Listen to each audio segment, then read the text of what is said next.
ये महाकुंभ है या विवादों का मेला? क्यों एक एक कर कुंभ से निकाले जा रहे हैं लोग?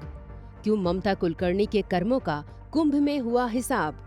क्यों किन्नर महामंडलेश्वर लक्ष्मी त्रिपाठी पर हुई संतों की टेढ़ी नजर? क्यों हर्षा रिछारिया को लेकर मचा कुंभ में घमासान? आखिर आईआईटी वाले बाबा का क्या था कसूर? दोस्तों, महाकुंभ में एक एक कर कई लोगों को बाहर का रास्ता दिखाया जा रहा है। कहा जा रहा है कि महाकुंभ में वही आ सकता है जिसे हिंदू धर्म से प्यार है, जो हिंदू धर्म के रास्ते पर चलना जानता है, जो साधुओं की तरह व्यवहार नहीं करेगा, उसके लिए महाकुंभ में कोई जगह नहीं है। क्या महाकुंभ में आने के लिए हर किसी को नागा बनना जरूरी है? क्या प्रयागराज में चल रहे महाकुंभ में साध्वी और महामंडलेश्वर बनने के लिए किसी शर्त का पालन करना जरूरी है? क्या कोई अपनी सिर्फ भक्ति और श्रद्धा को लेकर महाकुंभ में नहीं आ सकता है?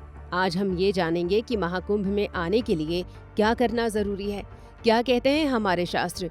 क्या महाकुंभ में आने के लिए सभी को साधुओं की शर्तों को मानना जरूरी है, या फिर जो प्रभु राम कहते हैं वो करना जरूरी है? इस पर चर्चा करने से पहले सुनिए कि रामचरितमानस के सुंदरकांड में भगवान श्री राम विभीषण के शरण में आने का विरोध करने वाले सुग्रीव जी को क्या कह रहे हैं। कोटि विप्र बध लागे ही जाहू, आए सरन तजऊ नहीं ताहू, सन्मुख होई जीव मोहि जबहि, जन्म कोटि अघ नासे ही तबहि। भगवान यहाँ कह रहे हैं कि चाहे किसी ने करोड़ों ब्राह्मणों की हत्या ही क्यों न की हो, अगर वो शरण में आना चाहता है तो वो उसका त्याग कभी भी नहीं करते हैं। भगवान कहते हैं कि कोई भी जीव, चाहे उसका अतीत कैसा भी हो, उसने कितने भी पाप क्यों न किए हों, भगवान की शरण में अगर वो आ जाता है तो फिर भगवान उसका साथ कभी नहीं छोड़ते हैं।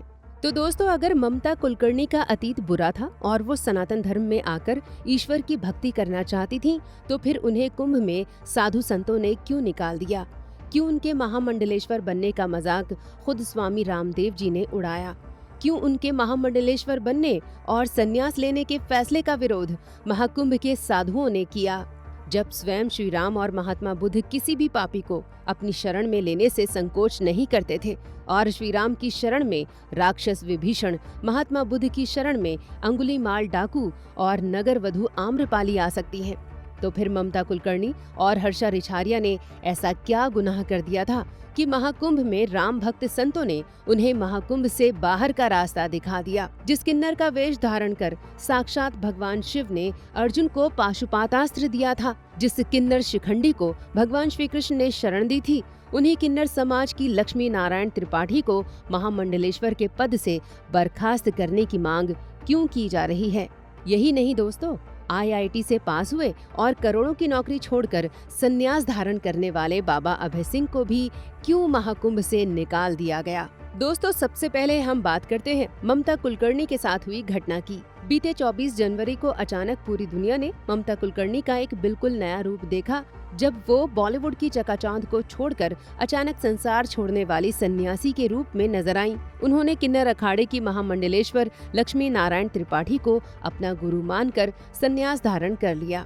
ममता को संसार छोड़ने के बाद यमई ममता नंदगिरी माता का नाम मिला और उन्हें भी महामंडलेश्वर के पद पर विराजित किया गया। उनके महामंडलेश्वर बनते ही महाकुंभ में हलचल मच गई और कई साधु संतों ने उनके अतीत को देखकर उनका विरोध करना शुरू कर दिया। स्वामी रामदेव से लेकर शंकराचार्य अविमुक्तेश्वरानंद जी तक उनकी पुरानी जीवन शैली को लेकर विरोध करने लगे। किसी भी संत को ये नजर नहीं आया कि हमारे धर्म ग्रंथ किसी पापी तक को अपनाने से इनकार नहीं करते, क्योंकि सनातन धर्म पापियों को भी शरण देता है। स्वयं श्री राम ने साफ साफ कहा है कि उनकी शरण में कोई भी ऐसा पापी आ सकता है जिसके मन में पश्चाताप की भावना हो। लेकिन कर्म कांड और रूढ़िवादिता से घिरे इन संतों ने ममता कुलकर्णी का ऐसा विरोध किया कि उन्हें महामंडलेश्वर के पद से बर्खास्त कर दिया गया। यही नहीं, उनकी गुरु लक्ष्मी त्रिपाठी, जो कई वर्षों से महामंडलेश्वर के पद पर विराजित होकर किन्नरों के बीच सनातन धर्म की महानता का प्रचार करती रही हैं और जिन्होंने किन्नरों को ईश्वर भक्ति की तरफ ले जाने के लिए जीवन भर संघर्ष किया, उन्हें भी महामंडलेश्वर पद से हटाने के लिए साजिशें शुरू हो गयीं। हालांकि अखाड़ा परिषद के अध्यक्ष श्री रविंद्र पुरी जी ने लक्ष्मी त्रिपाठी को महामंडलेश्वर के पद से हटाने का विरोध किया है और उन्होंने ममता कुलकर्णी का भी समर्थन किया है, लेकिन फिर भी लक्ष्मी त्रिपाठी और ममता कुलकर्णी को धर्म के मार्ग पर आने की सजा देने की कोशिश जरूर की गई।